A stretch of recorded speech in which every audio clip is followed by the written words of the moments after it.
Hi, today we're going to do number 647, palindromic substrings. We're giving a string S, and we want to return the number of palindromic substrings in it.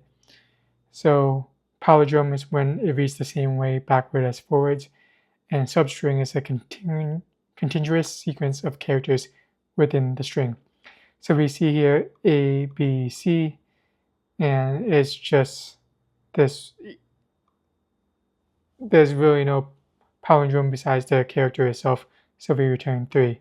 However, with this one, we return 6 because we can use A for each one, this A, and also these 3 A's. So we can do a brute force approach where we're going to have to generate every possible substring and check whether it's a palindrome or not using 2 pointers. So we want to loop through, do a nested loop,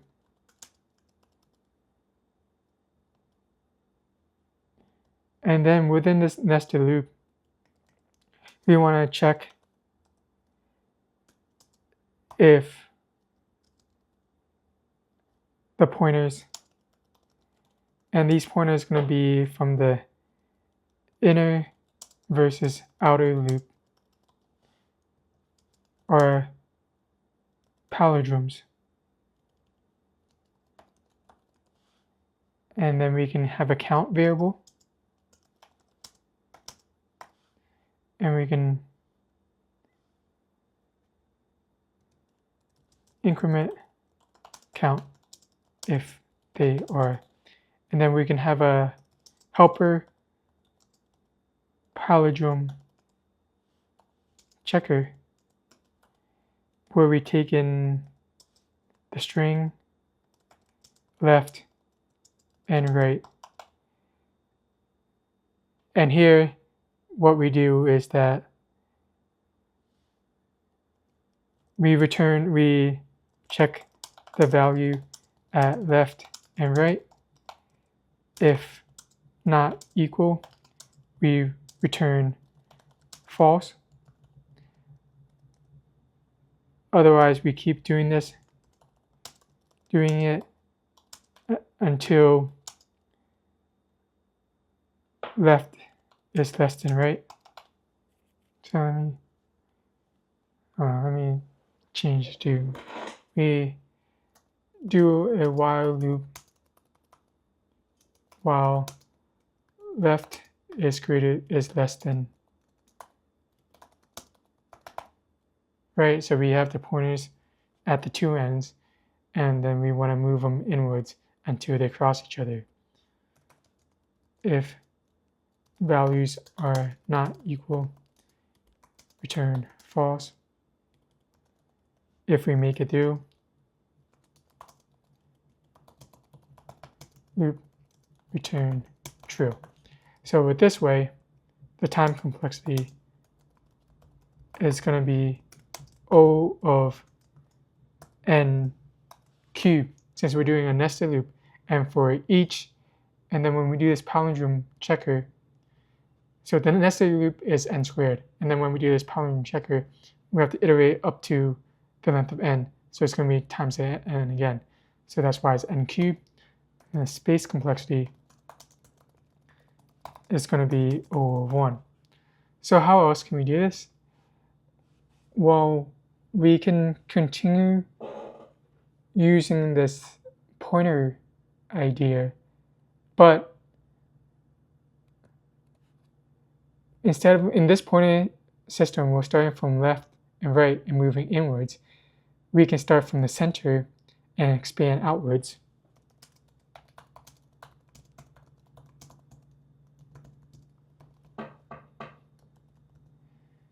And with this, we can just do a loop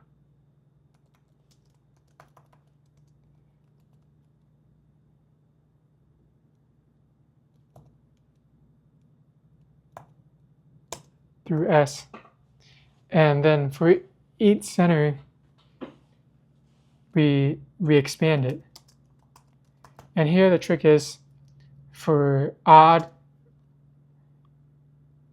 we keep it as is, but for even numbers, we have to start with 2 values. So expand from odd and even, right? And then we'll create this count variable again. And then we expand from odd and even. So we're going to have a helper function, expand function.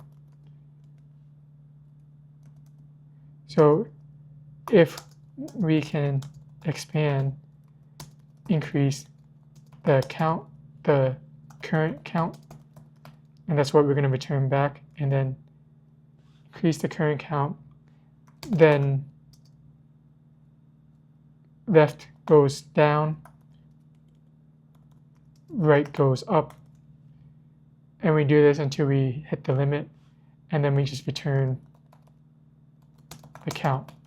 And with this way, the time complexity is only going to be O of n squared, because we're doing one loop, and then for each loop we're expanding it once, so that's going to be O of n squared, and then space complexity is going to be O of 1.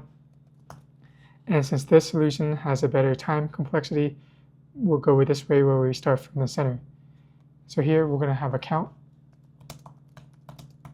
and that's what we're going to return. And we'll do a for loop.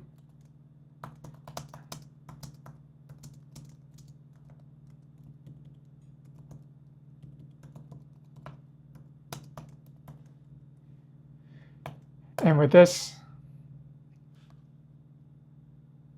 we can update this count by expanding it with this helper function, expand, that we're going to create a bit. That's going to take the length, the string, and then the left and the right.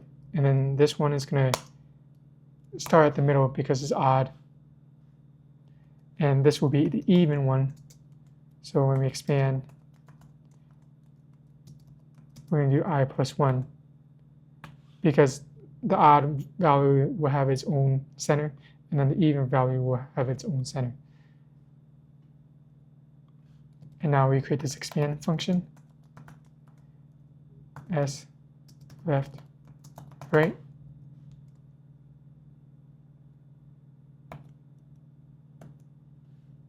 So we create a local count, and that's what we're going to return. And here we'll do a while loop to keep expanding while f left is in bounds, is greater than or equal to 0.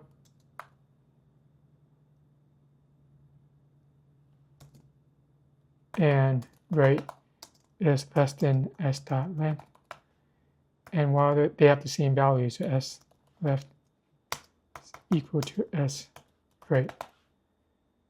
And with that, we can increment count, decrement left, increment right.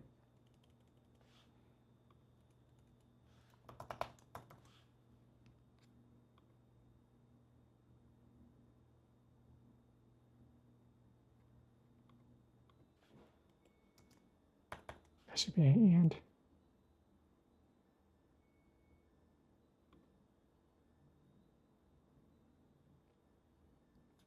Great, so then we can do it the brute force way. Well, we're still going to keep this count that we return, but now we do a nested loop for let I equals 0, I is less than s dot length, I plus plus, and then we do a loop again, so for let j and starts off at I, j is less than s dot length, j plus plus.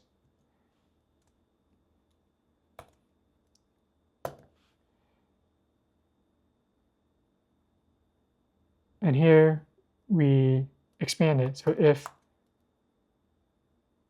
we can call this helper function as palindrome, and we're passing the string, left being I, right being j. And if it is, we increment count.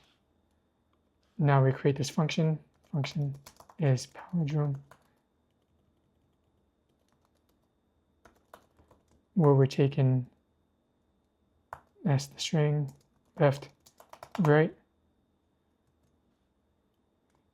So we'll add both ends. So we do while left is less than right if the values are not equal.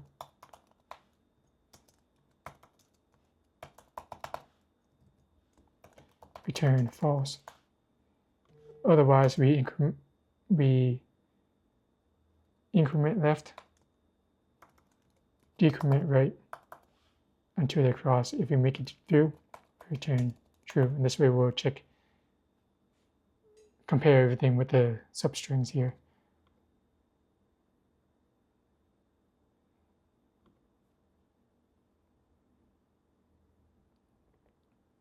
Great.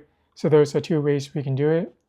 The trick here is that here we're going from the brute force way, we're getting the left and right pointers and moving inwards, where a clever way, we just flip it and iterate through the string, and using the emitter, we expand outwards, and we have to use one being the one character for the odd and two characters for the even to get your answer.